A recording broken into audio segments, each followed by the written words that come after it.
ఆషాఢ మాసం సందర్భంగా మన కాసం ఫ్యాషన్స్ కిలో చీరలు కొనండి, అరకిలో చీరలు ఉచితంగా పొందండి.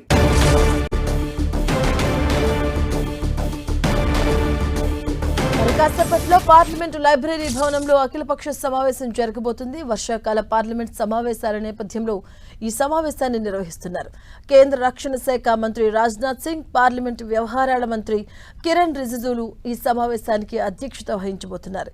పార్లమెంటు సమావేశాలు సజావుగా నిర్వహణకు సహకరించాల్సిందిగా ప్రతిపక్ష పార్టీలను కోరబోతున్నారు. అలాగే పార్లమెంటులో చర్చించాల్సిన కీలక అంశాలు, కేంద్రం తీసుకొచ్చే బిల్లులపై అఖిలపక్ష సమావేశంలో క్లారిటీ ఇవ్వబోతుంది కేంద్రం.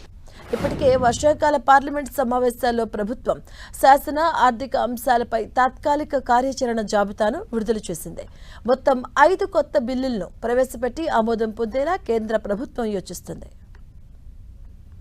ఇదే అంశాలకు సంబంధించిన పూర్తి వివరాలు మా కరెస్పాండెంట్ గోపి అందిస్తారు ఢిల్లీ నుంచి. గోపి, పదవి మరికాసేపట్లో పార్లమెంట్ లైబ్రరీ భవనంలో అఖిలపక్ష సమావేశం జరగనుంది. వర్షాకాల పార్లమెంటు సమావేశాల నేపథ్యంలో కేంద్ర ప్రభుత్వం ఈ సమావేశాన్ని అయితే నిర్వహిస్తుంది. రక్షణ మంత్రి రాజ్నాథ్ సింగ్, పార్లమెంటరీ వ్యవహారాల మంత్రి కిరణ్ రిజిజు ఈ సమావేశానికి అధ్యక్షత వహిస్తారు.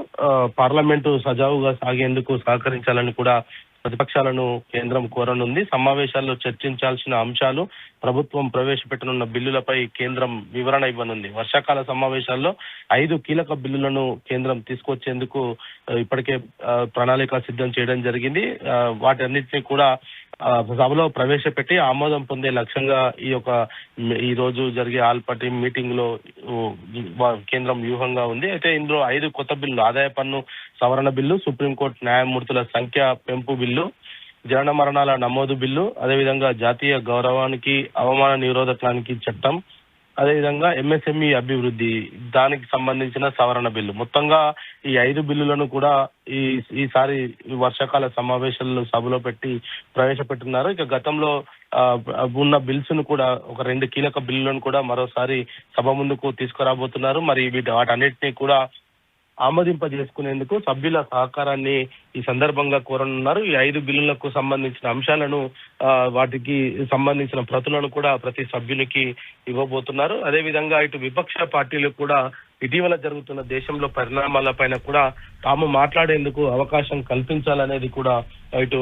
కేంద్ర ప్రభుత్వాన్ని కోరనున్నారు. ముఖ్యంగా రామ్ మందిర్ కి సంబంధించిన విరాళాల చోరీకి సంబంధించిన అంశము, అదేవిధంగా విదేశీ నుంచి ఏదైతే గల్ఫ్ పశ్చిమాసియాలో నెలకొన్న పరిస్థితుల తర్వాత భారత్ లో ఏ విధంగా ఆర్థిక భారం పెరిగింది, అటువంటి అంశాలపైన కూడా దేశ ప్రజలు ఎదురు చూస్తున్నారు. కేంద్రం ఏం చెప్తుందో అనేది కూడా సభలో చర్చించాల్సిన అంశాలుగా పెట్టాలనేది కూడా కోరబోతున్నారు. ఇక నీట్ ఎగ్జామ్ కి సంబంధించి, అంటే దేశవ్యాప్తంగా కూడా ప్రశ్నపత్రాల లీకేజీని అరికట్టడంతో పాటు నూతన విద్యా వ్యవస్థకు సంబంధించిన అంశాన్ని తెరపైకి తీసుకువచ్చేందుకు చర్చించాల్సిన అవసరం ఉంది అనేది కూడా కేంద్రాన్ని విపక్ష పార్టీలు కోరనున్నాయి.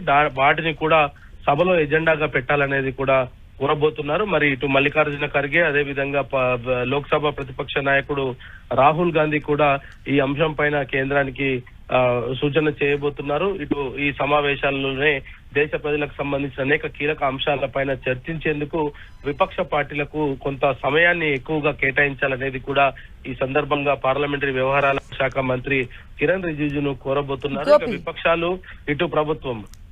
గోపి, అంటే గతంలో మనం చూసుకుంటే ఏదైతే బీజేపీ ముఖ్యంగా అనుకుందో 2 అంశాలు, డిలిమిటేషన్ అండ్ విమెన్ బిల్లుకి సంబంధించి, అది ఆ కరెక్ట్ మెజారిటీ లేక వీగిపోయిన సందర్భాలు చూసాం. సో ఇప్పుడు మళ్ళీ వర్షాకాల సమావేశాలకి కొంతమంది బీజేపీకి యాడ్ అవ్వడం జరిగింది కొత్తగా ఎంపీలు. సో ఇది ఎలా ఉండే అవకాశం ఉంటుంది ఈ విషయంలో? మాధవి, మహిళా రిజర్వేషన్ బిల్లు పైన గతంలోనే ఆమోదం పొందడం జరిగింది. అయితే డీలిమిటేషన్ కి సంబంధించి ఈసారి ఈ కొత్త వ్యూహంతో కేంద్రం ముందుకు వచ్చే యోచనలో కొంత కనపడుతుంది. ఇటు ఉత్తరప్రదేశ్ కి సంబంధించిన ఎస్పీ పార్టీకి సంబంధించిన 28 మంది ఎంపీలను గైర్హాజరు చేస్తే 2/3 మెజార్టీ భారీగా తగ్గే అవకాశాలు ఉంటాయి. కాబట్టి ఇప్పటికే టీఎంసీకి సంబంధించిన 20 మంది ఎంపీలు బీజేపీకి మద్దతు తెలిపేందుకు కూడా ముందుకు రావడం జరిగింది. వాళ్ళను టీఎంసీలో కాకుండా మాకు సపరేట్ గా కూర్చోబెట్టాలంటూ కూడా ఇప్పటికే స్పీకర్ కి లెటర్ కూడా ఇవ్వడం జరిగింది.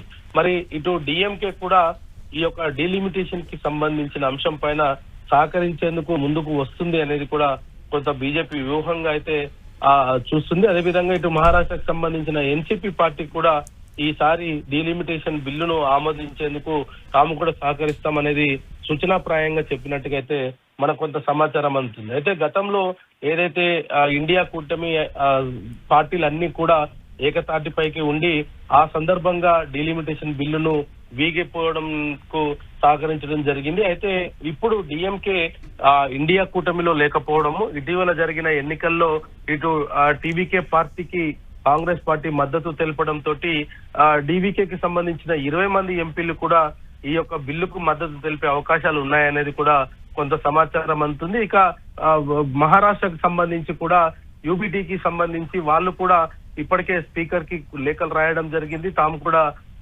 ప్రత్యేకంగా కూర్చుంటామనేది కూడా వాళ్ళు కూడా కోరడం జరిగింది. సో వీటన్నిటి నేపథ్యంలో అంటే ఇప్పటికే దాదాపు 300 పైచిలకు సభ్యుల సంఖ్యాబలం ఇప్పటికే ఎన్డీఏకు ఉన్న నేపథ్యంలో ఇటు సమాజ్వాదీ పార్టీ గైహాజరైతే గనక దానికి సంబంధించి అంటే 2/3 మెజారిటీ ఎప్పుడైతే అవసరం పడుతుందో సాధారణంగా 360 మంది సభ్యుల బలం అవసరం ఉంటుంది. కానీ సమాజ్వాదీ పార్టీ గనక గైహాజరైతే గనక ఆ సంఖ్య తగ్గే అవకాశాలు ఉన్న నేపథ్యంలో మరి ఈసారి ఆ వ్యూహంతో ఈ డీలిమిటేషన్ బిల్లును కూడా సభలో ప్రవేశపెట్టేందుకు కొంత వ్యూహాన్ని అయితే రచిస్తుంది. ఎజెండాలో కేవలం 5 బిల్లులను మాత్రమే ఈ రోజు పెట్టడం జరిగింది. మరి ఈ డీలిమిటేషన్ బిల్లు ఈ రోజు ఎజెండాలో అయితే ఉండడం లేదు. కానీ బిల్లును తీసుకొచ్చే యోచనలో అన్ని రకాల ప్రయత్నాలు అయితే ఇప్పటికే కేంద్ర ప్రభుత్వం చేస్తూ ఉంది. సభ్యుల సంఖ్యాబలాన్ని మూటగట్టుకోవడంలో ఇటు ఎన్డీఏ కొంత సక్సెస్ సాధించిందని చెప్పొచ్చు. మరి ఈ రోజు ఈ అఖిలపక్ష సమావేశంలో నూతనంగా ప్రవేశపెట్టే 5 బిల్లులకు సంబంధించిన అంశం పైన ఇటు సభ్యులతోటి చర్చిస్తారు. సభను సజావుగా సాగేందుకు అదే విధంగా ఎటువంటి ఇబ్బందులు పెట్టకుండా సభ సమయానికి సభ్యులకు సంబంధించిన అంశం కావచ్చు లేదా ఒక అంశం పైన మాట్లాడేందుకు సమయభావంకు సంబంధించిన అంశాన్ని కూడా విపక్షాలు संसद का मानसून सत्र कल से शुरू होगी।